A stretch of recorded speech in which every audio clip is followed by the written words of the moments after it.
So ಅದರಿಂದ ನಾವು ಈ ದಿನದಲ್ಲಿ ಬಹಳಷ್ಟು ಕಾರ್ಯಗಳನ್ನ ನಾವು ಕನ್ನಡದಲ್ಲಿಯೂ ಮತ್ತು ತಮಿಳಿನಲ್ಲಿಯೂ ಮತ್ತು ಇಂಗ್ಲಿಷ್ನಲ್ಲಿಯೂ ನಾವು ನೋಡಲಾಗಿದ್ದೇವೆ. சற்று நேர் நாம் தேவனுடைய வார்த்தைக்கு செவி கொடுப்போம். Today we are going to listen why did God choose you. ದೇವರು ನಮ್ಮನ್ನು ಯಾಕೆ ಆಯ್ಕೆ ಮಾಡಿದ್ದಾನೆ, எதற்காக தேவன் நம்மை அழைத்தார், அதாவது எதற்காக தேவன் நம்மை தெரிந்து கொண்டார். இந்த உலகத்தில் அநேக கிறிஸ்துவ மக்கள் கிறிஸ்தவர்களாக இருக்கிறார்கள். ஆனால் தேவன் எதற்காக நம்மை தெரிந்து கொண்டார், எதற்காக நம்மை அழைத்தார் என்ற ஒரு காரியத்தில் அவர்கள் மிக அந்த ஆலோசனை குறித்து ஒரு ஆலோசனை செய்வதில்லை. ஏனென்றால் மனிதர்கள் தம்முடைய வாழ்க்கையில் இந்த வாழ்க்கை தான் நிரந்தரமானது, இந்த வாழ்க்கை தான் நாம் வாழப் போகிறோம், இதுதான் நம் வாழ்க்கை என்ற எண்ணத்தோடும் இதுதான் நம் வாழ்க்கை ஓட்டம் என்று அந்த ஓட்டத்தில் ஓடிக்கொண்டிருக்கிறார்கள். வாழ்க்கையில் நாம் சம்பாதிக்க வேண்டும், நாம் பணத்தை சம்பாதிக்க வேண்டும், நாம் நல்ல ஒரு ஸ்தானத்தையும் மானத்தையும் நல்ல ஒரு பேரையும் புகழையும், மனிதன் புகழ் பின்னாடியும் எல்லா காரியங்கள் பின்னாடியும் சென்று கொண்டே இருக்கிறார். ஆனால் தேவன் எதற்காக நம்மை தேர்ந்தெடுத்துக் கொண்டார்? எவ்வளவு கோடான கோடி மக்கள் இருக்கிறார்கள், எத்தனையோ கோடி மக்களுக்கு தேவனை பற்றி அறிகின்ற அறிவு இல்லை. ஆனால் நமக்கு தெரியும் யார் தேவன், ஜீவனுள்ள தேவன் யார், எதற்காக. ஆனா தேவன் நம்மை எதற்காக தேர்ந்தெடுத்து கொண்டார்? நிறைய பேர் நினைக்கலாம், எங்க அப்பா கிறிஸ்துவ சபை, அதனால்தான் நான் கிறிஸ்துவ சபையில் இருக்கிறேன், எங்க தாத்தா முப்பாட்டை எல்லாம் கிறிஸ்தவர்களா இருந்தார்கள். அப்படி இல்லை. தேவன் நம்மை தேர்ந்தெடுத்திருக்கிறார். God chosen you, not by yourself. You will not choose the God. God will choose you. Yohan எழுதின சுவிசேஷம் 15ஆம் அதிகாரம் 16வது வசனத்தை நாம் ಗಮನಿக்கும் போது, ಯೋಹಾನನಿಗೆ ಬರೆದ ಸುವಾರ್ತೆ 15ನೇ ಅಧ್ಯಾಯ 16ನೇ ವಾಕ್ಯವನ್ನ ನಾವು ಧ್ಯಾನಿಸುವಾಗ இங்கே ஒரு வார்த்தை சொல்லுகிறார், இனி நான் உங்களை, நீங்கள் என்னை தெரிந்து கொள்ளவில்லை, நான் உங்களை தெரிந்து கொண்டேன். ஆண்டவராகிய இயேசு கிறிஸ்து நம்முடைய சீசர்கள் நடுவில் பேசும்போது அவர் சொல்லுகிறார், நீங்கள் என்னை தேர்ந்தெடுக்கவில்லை, நான் உங்களை தேர்ந்து கொண்டேன்.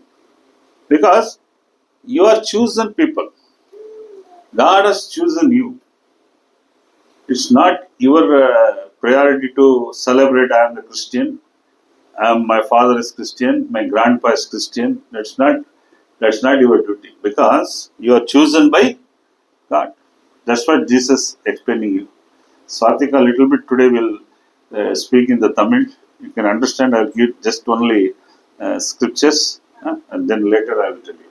Okay. Now, நாங்கள் தேவன் நம்மை தெரிந்து கொண்டிருக்கிறோம். எதற்காக தெரிந்து கொண்டார்? இதுதான் இன்னைக்குடைய பாடம். எதற்காக தெரிந்து கொண்டார்? ஒரு 6 காரியம் இருக்கு. ரொம்ப நேரம் நான் கொடுக்க போறதில்ல. ஒரு 6 விஷயம் இருக்கு.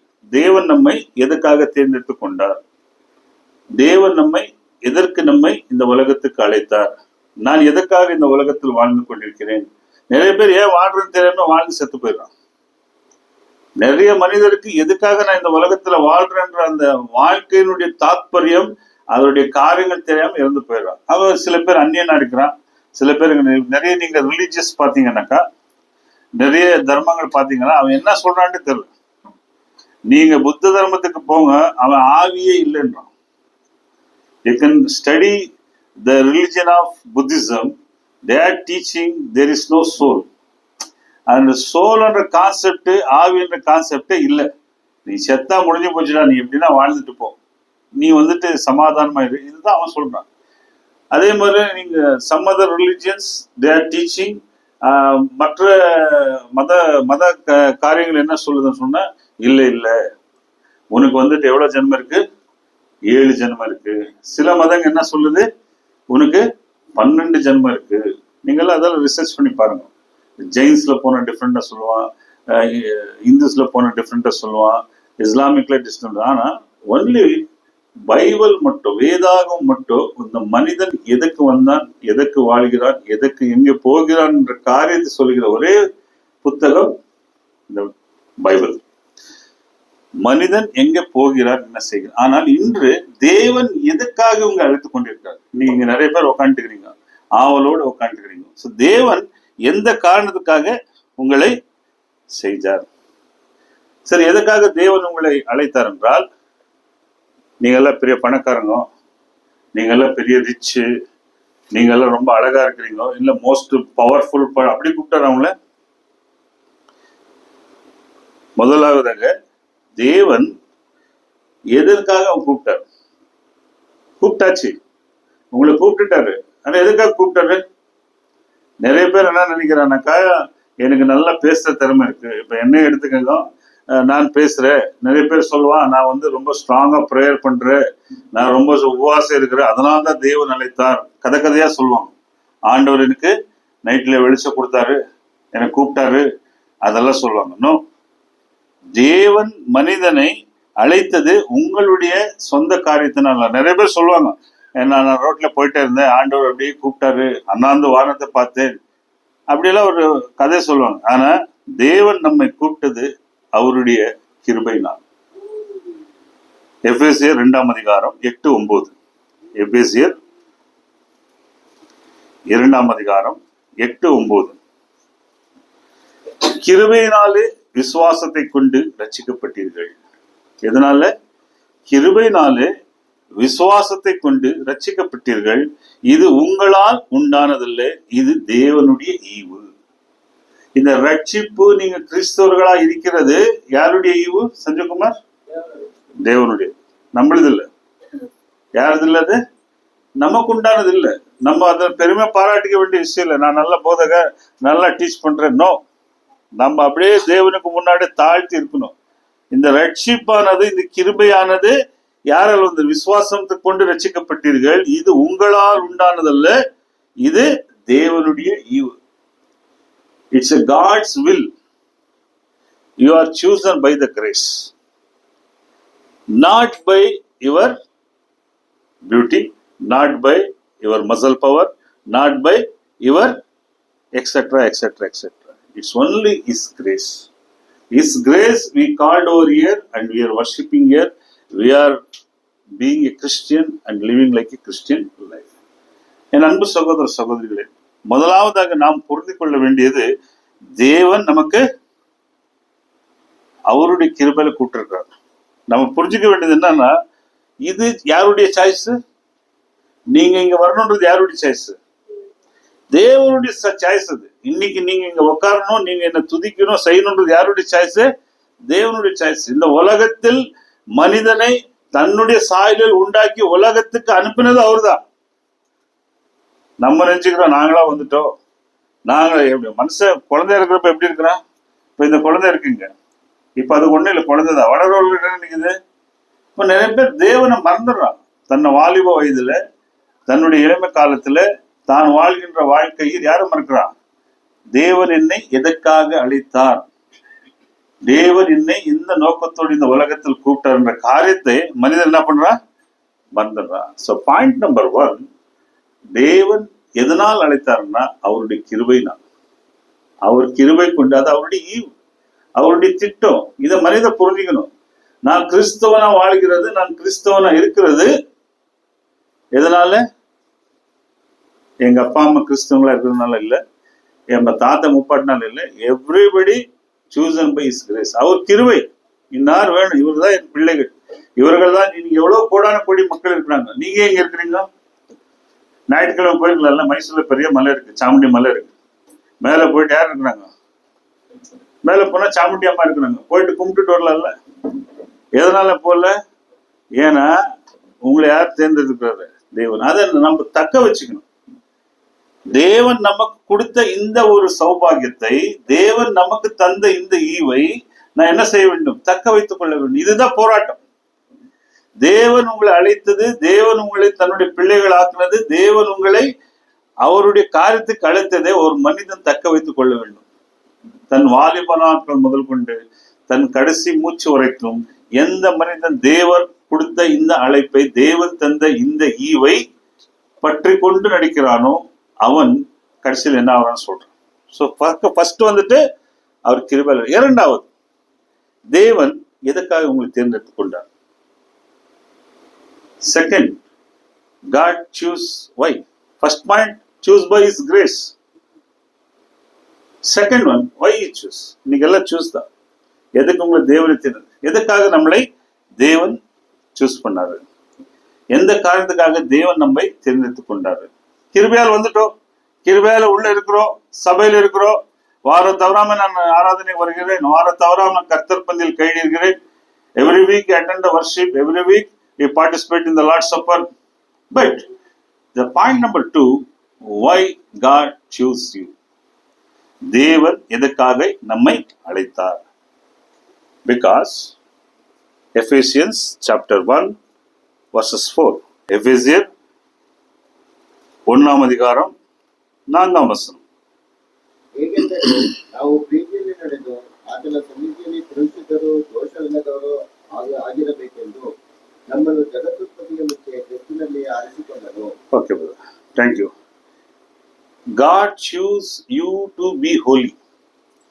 God choose you to be holy. தேவன் எதற்காக நம்மை அழைத்தார் என்றால், தமக்கு முன்பாக நாம் அன்பில் பரிசுத்தமுள்ளவர்களாக, குற்றமில்லாதவர்களாக. பரிசுத்தமும் வேணும், குற்றமும் நம்ம கிட்ட என்ன இருக்கக்கூடாது, இருக்கக்கூடாது. ஆனா இன்னைக்கு நாம எப்படி இருக்கிறோம் கிறிஸ்தவர்கள்?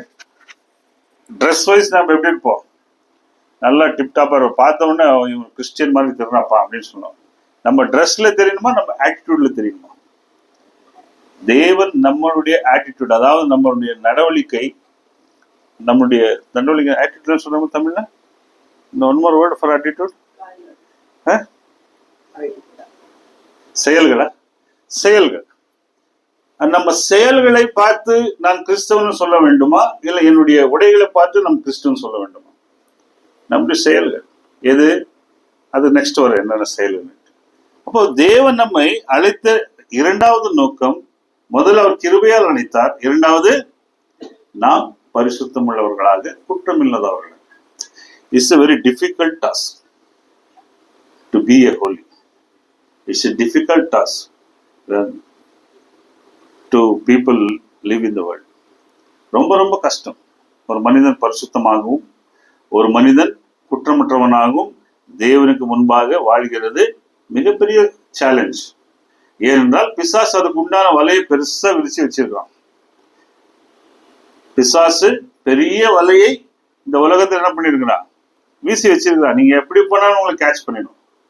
ஃபிராக்ஷன் ஆஃப் செகண்ட்ல பேதுரு சொல்றான்ல, கர்ஜிக்கிற சிங்கத்தை போல எவனை எப்ப விழுங்கலாம் சொல்லிட்டு பிசாசானவன் என்ன பண்ணிட்டுக்கிறான், சுத்திட்டே இருக்கிறான். ஆனா தேவன் நம்மை அழைத்த இரண்டாவது நோக்கம் என்னவென்றால், நாம் பரிசுத்தமாக உள்ளவர்களாக, குற்றமற்றவர்களாக. நம்ம யாரும் நான் நல்லவன் நிறைய பேர் என்ன சொல்லிக்கிறான், எப்படி நினைக்கிறான்னா, அடுத்தவன் என்ன நல்லவன் சொல்லணும்னு நினைக்கிறான். அது விட்டுருவோம் அந்த கான்செப்ட். மத்தவன் என்ன நினைக்கிறான் நீங்க நினைக்க கூடாது. தேவன் உங்களை பத்தி என்ன நினைக்கிறார், இந்த ஒரு காரியத்துல யார் ஸ்ட்ராங்கா இருக்கிறீங்களோ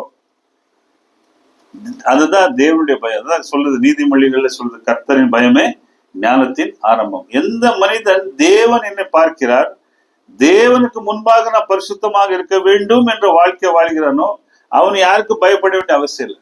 ஆனா பெரும்பாலும் நம்ம யாருக்காக பயப்படுறோம்? இந்த உலகத்தில் நிறைய என்ன சொல்றாங்களோ, அவங்க என்ன சொல்றாங்களோ. சில பேர் எப்படி சர்ச்சைக்கு வராங்கன்னு சொன்னாக்கா, எங்க வரலன்னாக்கா ஊழியக்காரங்க நம்மளை திட்டுறாங்களோ, வரலன்னாக்கா அம்மா திட்டுவாங்களோ, நான் வரலன்னாக்கா அவங்க, இந்த பயத்துக்கே பாதி பேர் சர்ச்சுக்கு வராங்க. அப்படியே வரக்கூடாது. சர்ச்சுக்கு எதுக்கு வரணும்னாக்கா, தேவன் நம்மை பரிசுத்தவான்களாக வாழ அழைத்திருக்கிறார். இந்த பயம் இருக்க வேண்டும்.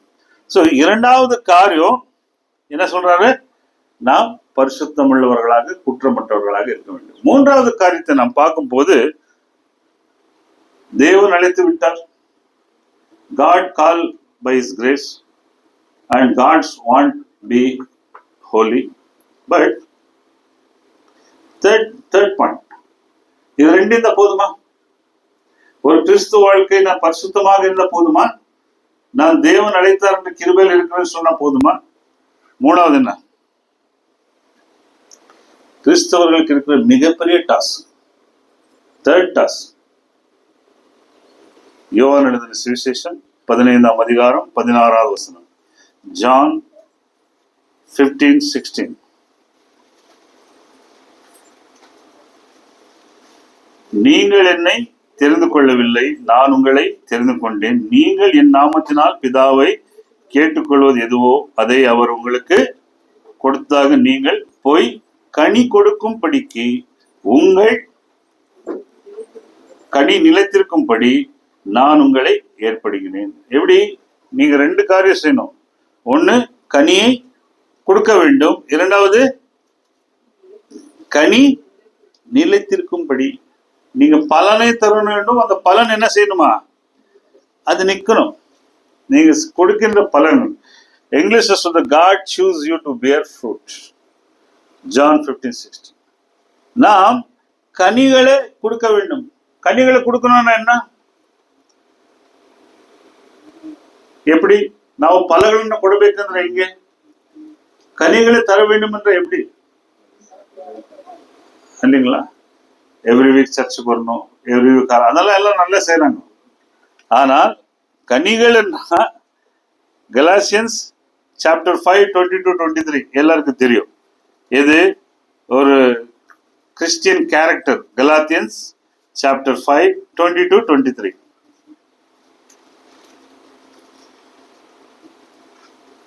ಆದರೆ ದೇವರಾತ್ಮನಿಂದ ಉಂಟಾಗುವ ಫಲವೇನೆಂದರೆ ಪ್ರೀತಿ, ಸಂತೋಷ, ಸಮಾಧಾನ, ದೀರ್ಘಶಾಂತಿ, ದಯೆ, ಉಪಕಾರ, ನಂಬಿಕೆ, ಸಾಧುತ್ವ, ಕ್ಷಮೆ, ದಮೆ ಇವುಗಳೇ. Thank you brother. 22ல சொல்லுது ஆவியின் கனியோ அன்பு. அதுதான் இல்லையே. எது இல்ல? முதல் கனியே யாருக்கிட்ட இல்ல? இந்த கிறிஸ்தவ மக்கள் கிட்ட எது இல்ல? முதல் ஃப்ரூட் எது? First fruit love. இன்னைக்கு ரொம்ப கிறிஸ்டியானிட்டினாக்கா லவ் தான். ஆனா இந்த முதல் கனியே என்ன ஆயிட்டு இன்னைக்கு? தேவன் நம்மை அழைத்தது அவருடைய கிருபையினால். தேவன் நம்மை அழைத்தது நாம் பரிசுத்தவான்களாக இருக்க வேண்டும். தேவன் மூன்றாவது தம் கனியை தர வேண்டும். அன்பு. நிறைய பேர் அன்புனாக்கா எப்படி நினைச்சுக்கிறாங்கன்னா கொஞ்சம் முத்தம் கொடுத்து அப்படின்றது அன்பு நினைக்கிறாங்க. ஆனா தேவனுடைய பார்வையில் அன்பு எது சொல்லுங்க பார்க்கலாம். ஒரு மனுஷன் தவறு செய்தா அவன் என்ன செய்யணும்? நான் கடிந்து கொள்ள வேண்டும். அதான் அன்பு. நம்ம பிள்ளை எதா தப்பு செய்யறானப்ப நான் என்ன செய்யணும்? பரவாயில்ல, என் பிள்ளை செய்யறானாக்கா அவன் நாளைக்கு ஜாஸ்தி செஞ்சுட்டு போறான். ஆனா அன்புன்றது கடிந்து கொள்ளுது இருக்கிறது, அன்பு காட்டுறது இருக்கிறது. ரெண்டாவது சொல்றாரு அன்பு, சந்தோஷம். இன்னைக்கு எத்தனை கிறிஸ்தவ குடும்பங்களில் சந்தோஷம் இருக்கிறது? சரி, தேவன் அழைத்த குடும்பத்தில் என்ன இருக்கணும்? சந்தோஷம். மூணாவது சமாதானம். இது எல்லாத்தையும் யார் வெளிப்படுத்த வேண்டும்? ஒவ்வொரு கிறிஸ்தவனும் வெளிப்படுத்த வேண்டும். This is the fruits. ஒரு கிறிஸ்தவன் உலகத்துக்கு எப்படி வெளிச்சத்தை காட்டுகிறான் என்றால் அன்பினாலும் சமாதானத்தினாலும், அப்புறமா தயவும் நற்குணமும் விசுவாசமும் சாந்தமும் இச்சையடக்கம் எல்லாமே வருது. ரொம்ப டைம் இல்லை எனக்கு சொல்றது. பேசிக் அன்பு ஒன்று இருந்துட்டா இதெல்லாம் கரெக்ட் ஆயிடும். பேசிக் அந்த லவ் ஒன்று இருந்துட்டா கரெக்ட் ஆயிடும். ஸோ நாம் எந்த பலன்களை தர வேண்டும் என்றால் அதில் இந்த பலன்கள் உண்டு. அதே போல எபேசியர் 2:10 என்ன சொல்லுது பாருங்க. எபேசியர் 2:10. ஏனெனில் நற்கிரியைகளை செய்வதற்கு நாம் கிறிஸ்து இயேசுக்குள் சிருஷ்டிக்கப்பட்டு தேவனுடைய செய்கையா இருக்கிறோம். எதுக்கு நம்மளை தேவன் அழைத்திருக்கிறார்? நான் பலனை தருகிறது என்றால் ஒன்று அன்பு காட்ட வேண்டும், இரண்டாவது நற்கிரியைகளை செய்ய வேண்டும். இன்று கிறிஸ்து உலகம் மறந்த ஒரு காரியம் என்னென்றால் நற்கிரியை செய்ய வேண்டும். இன்னைக்கு எப்படி ஆயிட்டு கிறிஸ்டியன் லைஃப்னாக்கா என் குடும்பம் நானும், அந்த ஜாஸ்வா சொல்றாரு இல்லைங்க, நானும் என் வீட்டாரும் கர்த்தரை சேவிப்போம். அதே போல நானும் என் வீட்டாரும் சேஃபா இருந்தா போதும், எங்க குடும்பத்துக்கு பார்த்துக்கிட்டா போதும். கிடையாது. நற்கிரியைகளை செய்ய. நற்கிரியைனாக்கா நிறைய. நீங்க நண்பர்களுக்கு நற்கிரியைகள் செய்யலாம். முதலாவதாக தேவனுடைய ஊழியத்துக்கும் தேவனுடைய சபைக்கும் தேவன் கூடி வருகின்ற சுவிசேஷ பணிக்கும் அந்த நற்கிரியைகளுக்கு நம்முடைய காரியங்கள் என்ன இருக்கிறது? நாம் நற்கிரியைகளை செய்யும்படி, நற்கிரியைகள்னாக்கா நம் நடவடிக்கை வேறு, ஆட்டிடியூட் வேறு. அதே போல சபைக்கு நாம் செய்கின்ற நற்கிரியைகள் இது எல்லாமே கணக்கில் இருக்கு. தேவன் நம்மை இந்த காரியத்துக்காக பண்ணியிருக்காரு. மூணாவது, நம்மளுக்கு தெரிந்த விஷயம், இந்த உலகத்துக்கு நாம் என்ன செய்ய வேண்டும்? சுவிசேஷத்தை அறிவிக்க வேண்டும். எத்தனை பேர் நாம இன்னைக்கு உலகத்துல எவ்வளவு மனிதர்களை சந்திக்கிறோம்? நீங்க எல்லாம் எவ்வளவு பேர் ஐடி ஃபீல்ட்ல இருக்கிறீங்க, நிறைய பேர் ஒர்க் பண்றீங்க. எத்தனை பேர் நீங்க செய்கின்ற பகுதியில் நீங்க சந்திக்கின்ற மனிதர்களோடு கிறிஸ்துவ பத்தி பேசுறீங்க? இயேசு கிறிஸ்து கொடுத்த கிரேட் கமாண்ட்மெண்ட் நம்மளுக்கு எதை? மேத்யூ 28:19-20 உலகம் எங்க போய் சுவிசேஷம். நம்ம எத்தனை பேருக்கு அதை சொல்றோம்? மறந்துட்டோம். அதுதான் ஊழியக்காரர் இருக்கிறாங்க. வில்லகுமார் முக்கநகர்ல மைசூர்ல 2 பேர் இருக்கிறாங்க. அவங்க டியூட்டி அது. எப்படி நம்ம என்ன நினைக்கிறோம்? அது ஒன்றும் ஊழியக்கார வேலை. நம்ம சர்ச்சுக்கு போகணுமா? கிடையாது. என் அன்பு சகோதர சகோதரிகளே, நியாய தீர்ப்பின் நாளில் கண்டிப்பாக உங்களை தேவன் கேட்பார். உன்னை ஏன் நான் தேர்ந்தெடுத்தேன்? என்னை பத்தி நீ என்ன பேசுன? என்னை பத்தி உலகத்துக்கு நீ என்ன சொன்ன? இப்போ தேவன் நமக்கு அவருடைய பலனை தரும்படி நம்மளை கூட்டிருக்காரு. 4வது பார்க்கும் போது மிகப்பெரிய விஷயம், தேவன் எதற்காக நம்மளை சூஸ் பண்ணான்னு சொன்னா, தேவனுடைய மகிமையை இந்த உலகத்துக்கு நாம் சொல்ல வேண்டும். எப்படி? தேவனுடைய மகிமையை இந்த உலகத்துக்கு நாம் சொல்ல வேண்டும். God choose you to declare his glory. தேவன் தம்முடைய மகிமையை யார் சொல்லணும்? இப்போ நிறைய பேர் எதிர்பார்க்கலாம் தேவன் வந்தா நல்லா இருக்கும். அதெல்லாம் ஒரு காலத்துல வந்தாரு. இஸ்ரவேல் மக்களுக்கு சீனாய் மலையில வந்தாரு, தன் மகிமை வெளிப்படுத்தினார் பல. இப்ப அப்படி இல்லை. தேவனுடைய மகிமை யார் வெளிப்படுத்த வேண்டும்? 1 பேதுரு 2:9. 1 Peter ನಿಮ್ಮನ್ನು ಕತ್ತಲೆಗಳಿಂದ ಕರೆದು ತನ್ನ ಆಶ್ಚರ್ಯಕರವಾದ ಬೆಳಕಿನಲ್ಲಿ ಸೇರಿಸಿದ ಗುಣಾಧಿಕ್ಯಗಳನ್ನು ಪ್ರಚಾರ ಮಾಡುವವರಾಗದೆ ದೇವರಾದುಕೊಂಡ ಜನಾಂಗವು ರಾಜವಂಶಸ್ಥರಾದ ಯಾಜಕರು ಮೀಸಲಾದ ಜನವು ದೇವರ ಸ್ವಕೀಯ ಪ್ರಜೆಯೂ ಆಗಿದ್ದೀರಿ. தமிழ்ல படிக்க முடியாது. நீங்களோ உங்களை அந்தகாரத்திலிருந்து உங்களுடைய ஆச்சரியமான ஒளி நிலைக்கு வரவழைத்தவருடைய புண்ணியங்களை அறிவிக்கும்படிக்கு தெரிந்து கொள்ளப்பட்ட. யாருடைய புண்ணியங்களை அறிவிக்க வேண்டும்? உங்களை யார் அந்த அந்தகாரத்திலிருந்து, அந்தகாரம் என்ன? பிசாசின் பிடியிலிருந்து, அந்தகாரம் என்றால் பாவத்தின் பிடியிலிருந்து, அந்தகாரம் என்றால் என்ற அந்த நித்திய அழிவில் இருந்து விடுவித்த தேவனுடைய குணாதிசயங்களை இந்த உலகத்துக்கு நாம் ஏன் சொல்ல வேண்டும்? இது நம்முடைய கடமை. தேவனை பத்தி நாம் இந்த உலகத்துக்கு சொல்ல வேண்டியது ஒவ்வொரு கிறிஸ்தவனுடைய கடமை. ஆனா இன்னைக்கு மறந்துட்டு இருக்கோம். இன்னைக்கு நாம் அதை மறந்து விட்டோம். இந்த உலகத்துக்கு சொல்ல வேண்டும். தேவன் கொண்டு வந்த நோக்கமே தேவனை பத்தி சொல்ல வேண்டும் என்றுதான். பழைய ஏற்பாட்டுகளில் இஸ்ரவேல் மக்கள் நியாயப்பிரமாணம் எப்போ வந்துச்சு? நியாயப்பிரமாணம் எப்போ வந்துச்சு தெரியுங்களா உங்களுக்கு? கிறிஸ்துக்கு முன்பு ஒரு 1600 வருஷம் முன்னாடி. அதுக்கு முன்பாக ஒரு 3000 வருஷம் இந்த உலகம் இயங்கி கொண்டிருந்தது. நோவாலிருந்து மோசே வரைக்கும் மக்கள் எப்படி தேவனுடைய வார்த்தைகளை பேசிக் கொண்டிருந்தார்கள். அப்ப இந்த நியாயப்பிரமாணம் கிடையாது, பழைய ஏற்பாடு கிடையாது, எதுவுமே கிடையாது. மோசே வந்தப்பதான் கொடுக்குறாரு. அதுக்கு முன்னாடி எப்படி இருந்தாங்க ஜனங்க? இப்ப அபிரகாம்ல இருந்து பிடிச்சி மோசே வரைக்கும் இல்லைங்களா? ஓரல்லாம் என்ன பத்தி சொல்லிட்டு இருந்தாங்க? யாரை பத்தி சொல்லிட்டு இருந்தாங்க? தலைமுறைக்கு தேவனை பத்தி பேசிக்கிட்டே இருந்தாங்க. அந்த பேசிக்கிட்டே தேவனை பத்தி சொல்லிட்டு வந்து அவ்வளவு வருஷம் வச்சாங்க. அந்த மோசே வர வரைக்கும் இருந்தாங்க. அப்புறமா தான் தேவன் நியாயப்பிரமாணத்தை கொடுக்குறாரு. நீங்க எப்படி இருக்கும் இப்படி இருக்கும் சொல்லிட்டு. இப்போ நாம் தேவனை தேடுகின்ற சொல்லுகின்ற காரியங்கள் இதுதான். தேவனை பத்தி இந்த உலகத்தை சொல்ல வேண்டும். நியாயப்பிரமாணம் இல்லாத காலத்திலே, வேதாகம் இல்லாத காலத்திலே, ஒரு 3500 ஆண்டுகள் காலம் மக்கள் தம் வாய்மொழியாக தேவனை பத்தி பேசிக்கொண்டே வந்தார். இன்றைக்கு நம்ம கையில பிரிண்டட் புக் இருக்கு, வாய் இருக்கு, 2 சும்மா இருக்கு. எப்படி? இன்னைக்கு பிரிண்டட் புக்கா இருக்கு, நம்ம வாய் இருக்கு, 2 என்ன ஆயிட்டுக்குது? சரி, நம்ம மத்த விஷயத்துக்குனாக்கா மணி கணக்குல உட்காந்து பேசுறோம். தேவனை பத்தி பேசணும்னாக்கா 10 நிமிஷம் எழுச்சி போயிடுவாங்க. 10 நிமிஷம் என்ன ஆயிடுது? டாபிக்கை சேஞ்ச் பண்ணிடுவாங்க.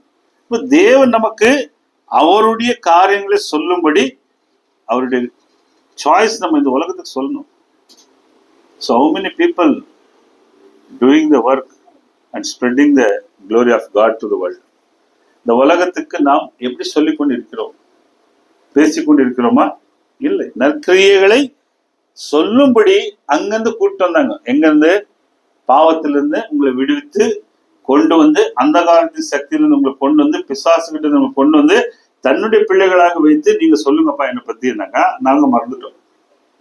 ஏன்னா நம்ம லைஃப் வேற, சம்பாதிக்கணும், படிக்கணும், துட்டு சேர்க்கணும், எல்லாம் பண்ணணும். நேற்று ஒரு பிரபல பாடகி இறந்துட்டா. வாழ்நாள்ல அவன் சம்பாரிச்ச பேரு புகழ் வேற, ஆஸ்தி கீஸ்தி எல்லாம் வேற. இன்னைக்கு எல்லாம் விட்டுட்டு போறாங்க. இன்னைக்கு 4 மணிக்கு போயிடுவாங்க அந்த அம்மா மண்ணுக்குள்ள. சம்பாரிச்ச துட்டு, சம்பாரிச்ச சொத்து. இங்க மைசூர்ல எவ்வளவு சொத்து இருக்கு அவங்களுக்கு, நிறைய பேருக்கு தெரியாது. இங்கதான் இறந்தாங்க நேற்று, எஸ் ஜானகிட்டு. அப்போ மனிதனுடைய வாழ்க்கை அவ்வளவுதான்.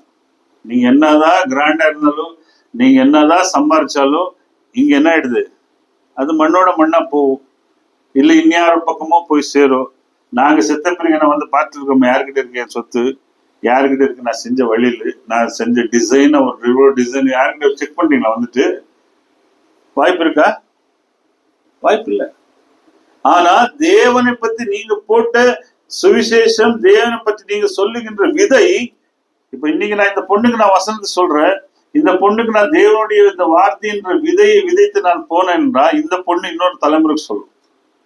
எப்படி? இன்னொரு தலைமுறைக்கு இந்த பிள்ளைகள் பேசும். இதுதான் ஆரம்ப காலத்துல இஸ்ரவேல் மக்கள் செய்திருந்தது. தம்முடைய சந்ததிகளுக்கு என்ன பண்ணாங்க? தேவனுடைய வார்த்தை சொல்லிக்கணும். ஆனா அன்பு சகோதர சகோதரிகள், தேவன் நம்மை எதுக்காக தேர்ந்தெடுத்து கொண்டாருன்னா அவருடைய மகிமையை சொல்லும்படி. அட்லீஸ்ட் உங்களுக்கு வெளியே சொல்ல முடியலையா, வீட்டுல உங்க பிள்ளைகளுக்கு நீங்க சொல்லுங்க. தேவனை பத்தி பேசுங்க, தேவனுடைய காரியத்தை பத்தி பேசுங்க. மத்த எல்லாம் பேசுவோம். நம்ம மத்த எல்லா காரியங்களையும் நாம் பேசுகிறோம். நம்ம என்ன பண்றோம்? சொல்றது இல்லை, வேற எல்லாம் பேசுறோம். தேவனை பத்தி சொல்லுங்க. நீங்க வெளியில சொல்ல முடியல, நிறைய லேடிஸ் நீங்க ஃபீல் பண்ணலாம், நம்மளுக்கு இந்த மாதிரி மைக் கொடுக்கறது இல்லை, ஸ்டேஜ் கொடுக்கறது இல்லை. கவலையே படாதீங்க. லேடிஸ் வீட்டுல நல்லா பேசலாம். உங்க பிள்ளைகிட்ட நீங்க சொல்லலாம். இன்னைக்கு நாங்கெல்லாம் எங்க பேசுறோம்னாக்கா, எங்க வீட்டுல இருந்த எங்க பாட்டி, எங்க தாயார், இந்த மாதிரி லேடிஸ்க்கு எங்களுக்கு சொல்லி கொடுத்துதான் நாங்க இங்க வளர்ந்து நிக்கிறோம். என் தாயாரும் என் பாட்டியாரும் இப்படி சொல்லி கொடுத்ததுனாலதான் நாம வந்து நிக்கிறோம். அப்போ மிகப்பெரிய சக்தி யார் கையில் இருக்குன்னாக்கா, ஸ்திரீகள் கையில். பெண்கள் தன் பிள்ளைகளுக்கு தேவனை பத்தி எவ்வளவு பேசுறீங்களோ, தயவுசெய்து அம்மாமார்கள் தன் பிள்ளைகளுக்கு எவ்வளவோ சொல்லி கொடுக்குறீங்க. கல்யாணம் எப்படி இருக்கணும், நீங்க கல்யாணத்துக்கு அப்புறம் எப்படி இருக்கணும், வாலிபம், இதெல்லாம் பேசுறீங்க, எவ்வளோ ஸ்டிக் பண்றீங்க. ஆனா அம்மாமார்கள் என்ன செய்யணும்? அட்லீஸ்ட் வீட்டுல உட்காந்து என்ன செய்யணும்? ஒரு குடும்ப ஜெபத்தை செய்யுங்க போதும். என்ன செய்யணும்? குடும்ப ஜெபத்தை. அங்கே தேவனுடைய மகிமை வெளிப்படும். ஸோ மகிமை என்று நீங்க நிறைய போயிட்டு வீட்டுக்கு இப்பெல்லாம் பண்ண முடியாது. முதல்ல நாங்க ஒரு காலத்துல வீட்டுக்கு போய் ட்ராக்ஸ் கொடுப்போம், சுவிசேஷத்தை சொல்லுவோம். இப்பெல்லாம் நிறைய ப்ராப்ளம் இருக்கு. இப்ப இருக்கிற கவர்மெண்ட் நம்மளுக்கு அந்த மாதிரி அலோட் பண்ணிட்டு இல்லை. இருந்தாலும் நீங்க வீட்டுக்குள்ள என்ன செய்யலாம்? சொல்லலாம். ஸோ தேவன் அழைத்த 4வது காரியம் எதுக்கு?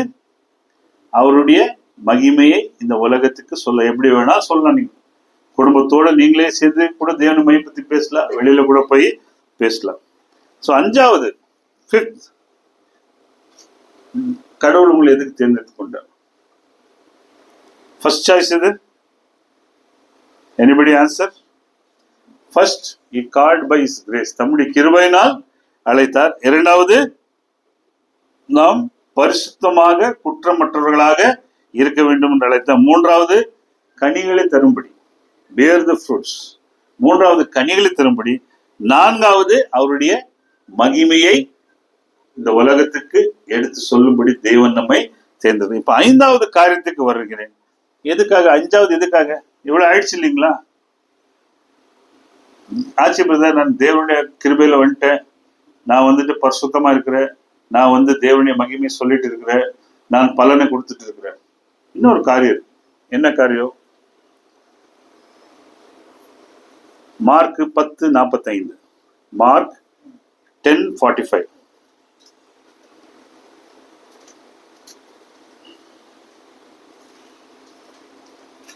அப்படியே மனுஷகுமாரன் ஊழியங்களை